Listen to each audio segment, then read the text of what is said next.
Lagonda 1462 Litre Semi-Sports Tourer 1928.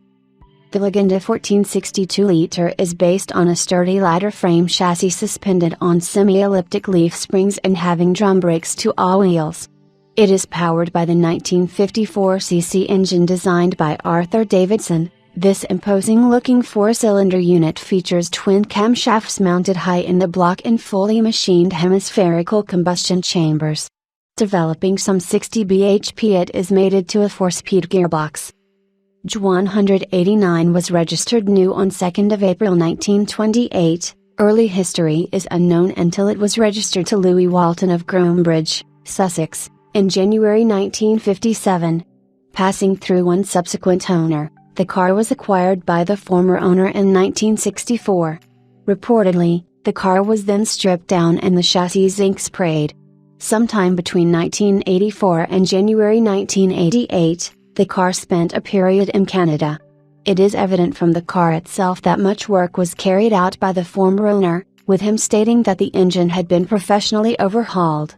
Describing the engine, the vendor says it is a lively high-compression unit, the extensive aluminium surfaces have been polished, screw heads plated and the cylinder head nuts are chrome-plated.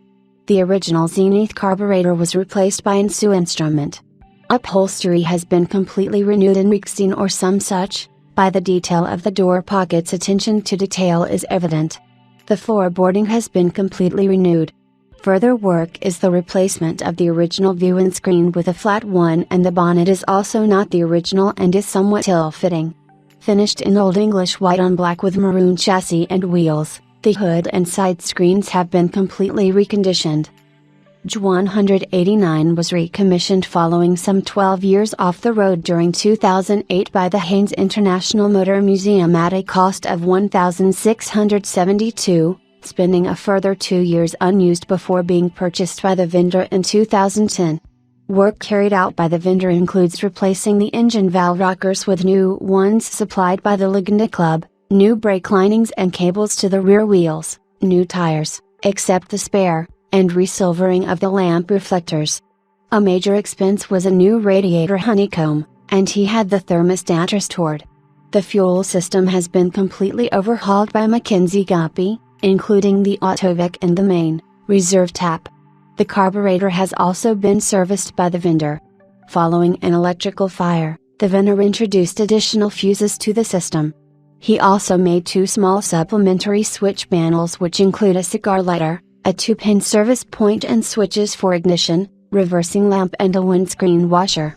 Sundry items include a new tie cover, cockpit cover. This space is fitted out with safe stowage for the side screens, and hood bag. There is space behind the rear seat squab to store the folded tie and cockpit covers. It comes with 2 copies of the handbook, one a later reprint, the other a photocopy of an original. There are tools stowed in the carrier next to the front passenger's left leg, and a box for heavier items under the rear footwell. There is a modern jack under the bonnet, but no handle.